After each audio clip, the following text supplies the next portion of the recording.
that many newcomers on this episode. We're like in this November holiday season, so everything is trying to end before Christmas. So not many new shows are starting, and the ones that have started are limited. So, oh, and I did mention that the politics ended, but Vice, not Vice News, but Vice's Showtime show is back. That seems to be what replaced the circus on Sunday nights. So that's cool. It's still nice to be able to get some documentary, I get some information. Vice is such a sad, depressing show because it's always about some amazing investigative researcher, journalist who has spent the last 6 months to 8 months of their life, year to their life, few weeks of their life, diving into something that's so important that so little people actually know something about. And I'm constantly thinking, like, what trauma are you going through by having to be a part of this? By going through Afghanistan? By being in Cuba and the cops chasing you? What are your Thanksgiving dinners like? It's just what I'm thinking. Another newcomer, going back to anime a little bit, is GenLock, which is not really anime, right? This is HBO Max's version of anime. Michael B. Jordan, stars in it. What's her name? Arya from Game of Thrones is in it.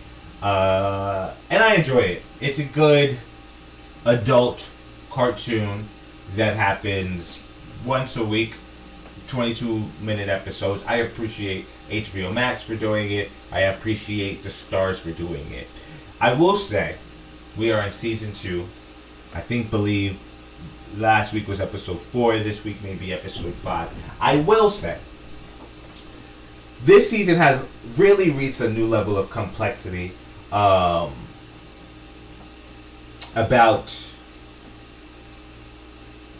identity. Because really, I believe what the show ultimately is about your agency.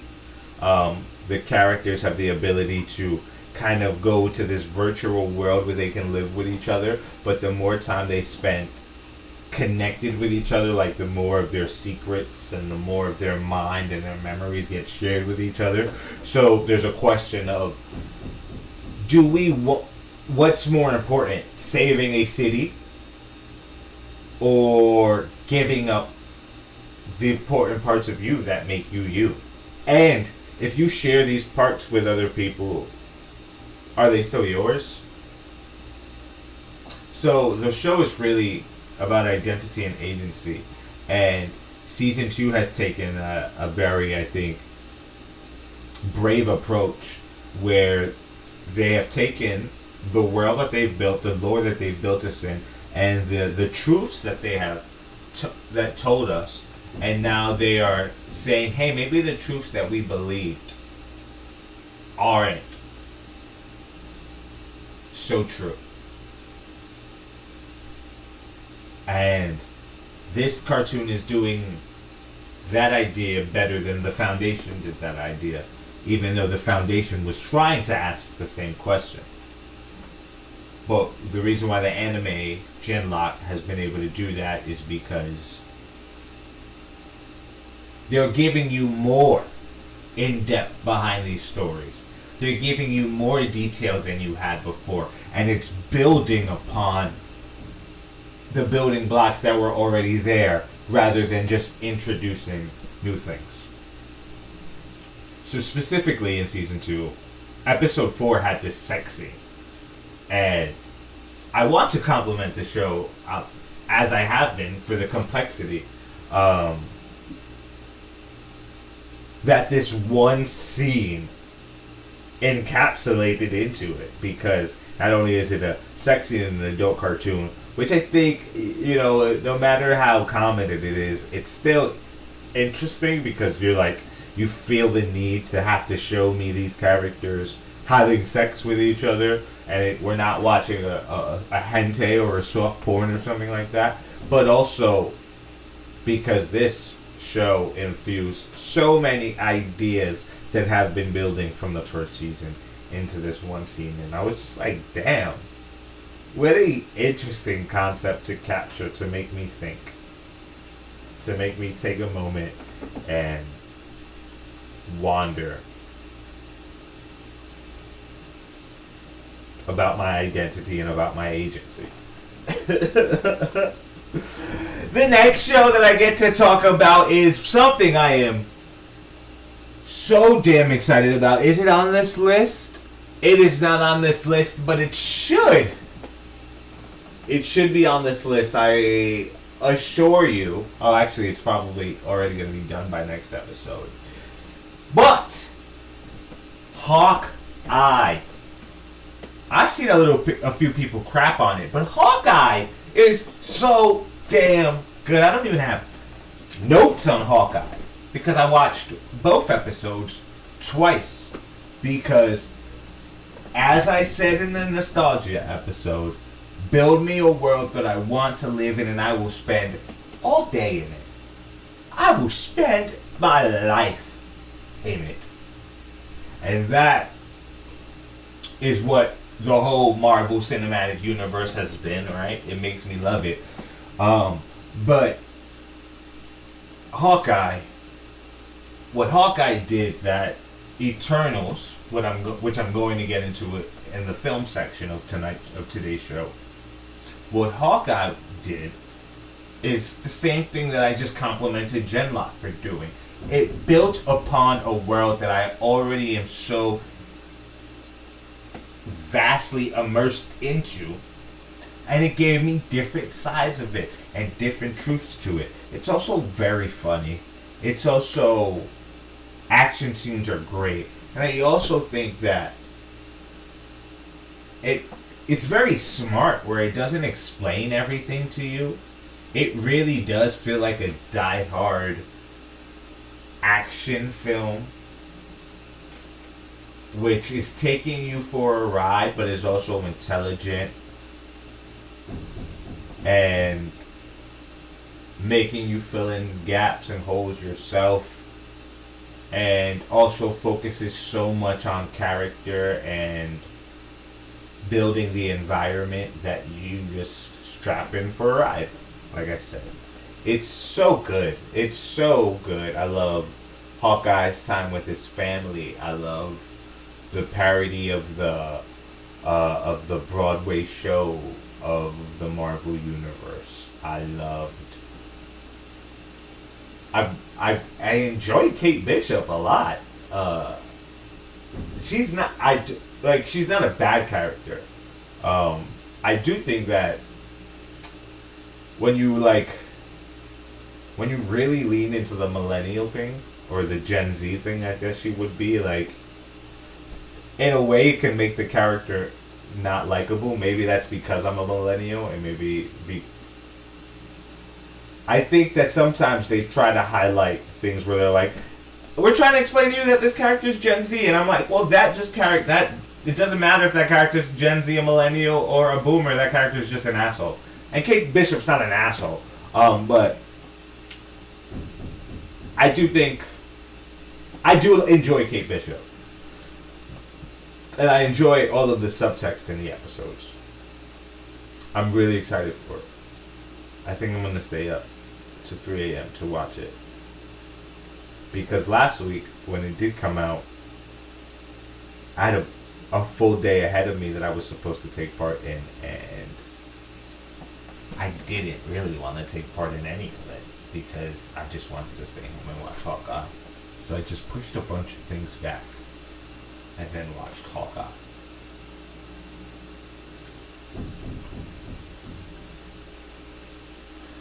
Last two shows I don't really want to dive too much into, because we don't have that much time left together today, and we still got to talk about the other current shows that are happening, and we got to talk about a bunch of films that I'm really digging, or that I really enjoyed. But I would say the other two newcomers for this month are Lost in Space, which December 1st, so that's in a few days from now, Season 3 premieres. I had to go back and realize and go, what didn't I watch originally? And apparently what that was is I ended the show on Season 1, episode 10, so I stopped watching at the beginning of the season finale. Not because I didn't enjoy the show, but it was a light show that didn't mean that much to me. And I think I put it on the burner for some reason and said, hey, eventually I'm going to get back there. And never really had the motivation or intention. Or never really had the motivation. I did have the intention to get back there. But because season 3 is happening, now I have the motivation and the intention to get back there. So I watched the last episode of season 1 and I enjoyed it. I think that I've spent so much time in the last year and a half enjoying such other space shows, including Cowboy Bebop, which I just shit all over, that it may not hit the spot as much because it's so family friendly. But I don't know. I'm going to watch season 2. I could be proven wrong. They could have upped the stakes knowing what else has gone around them. And then last show that I'm going to talk about for the newcomers is a show called Arcane League of Legends, which is a Netflix show, animation. I don't know anything about League of Legends, right? Like it's like an RPG game, right? That's a commercial that pops up on my YouTube advertisement. Well, I sound like a noob, but I am a noob. I'm not a gamer. That's the problem with this world. Hoes be playing too many games. Wow, that was terrible. So I don't really know nothing. I know nothing about League of Legends. I know nothing about none of that stuff. But the commercials have been popping up on my YouTube. They must know that it's something I'd be really into. And I was very excited to watch it. And I really did want to watch it. And I watched the first episode. And I liked it. And I can't wait to watch the second episode. Once again, very low pressure. Very low stakes for me. Just something to enjoy to fill my tummy as I stuffed it up with all of this media. We'll be right back with some current shows that are going on real quick, and then we'll get into the film list.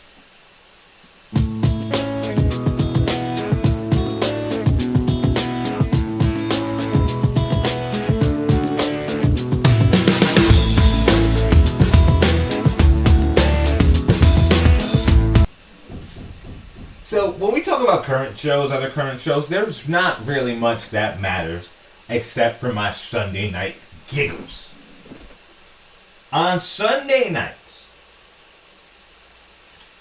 for at least an hour and a half, maybe close to like an hour 44 minutes, I am laughing and giggling and jumping up and down like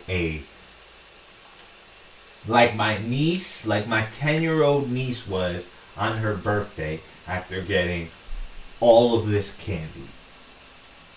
I do it for an hour and a half every week, and it's because some of the best shows on television are going on back to back to back. That's Succession, that's Insecure, and that's Curb Your Enthusiasm. Sometimes, not right now because it's on hiatus, but actually it comes back. It's this week, it's this Thursday, so it's only been on for Thanksgiving break. But Jesus and Meryl and Last Week Tonight are part of that too. But specifically, Insecure, Succession, and Curb Your Enthusiasm. It's tension, it's drama, it's comedy, and I giggle. I giggle for an hour and 40 minutes straight. And just to focus and to give Succession the highlight that it deserves. This show is not only probably the best show on television, if not just top 5, one of the best shows on television, not only because it's fun, not only because it's snarky, not only because it's disrespectful, but it's that in every moment, in every scene, every character is being a piece of shit. They are a piece of shit. And they're acting like a piece of shit. But something is simultaneously, whether in the background or in front of their face, is happening to them that is extremely depressing, is extremely embarrassing, and is something sometimes that you wouldn't want to wish on anybody, even the biggest asshole in the world. And you're watching both things happen at the same time, and it makes you feel dirty, it makes you feel bad for dirty characters, it makes you hate these people, it makes you want to laugh with these people. It truly is terrible people doing terrible things to each other. And you're there for the ride. and it almost feels like you're going to be affected by it, but you have no power or no say in it, so what the hell does it matter anyway? Other current shows that are on Axios, HBO documentary series, interview series. I like it too. It's not as good as The Circus. It's not as good as Vice, but it is informative. And I do think it's a vital part of my week. It's been going for about a week or two, but I'm pretty sure it'll be back soon. And I just want to give a shout out to LeBron James, The Shop Interrupted, because he produced this show, he created this show, sometimes he's on it. But their schedule was like, hey, whenever the hell we make a new episode, HBO upload it. And that is the ultimate goal. We'll be right back with a film list.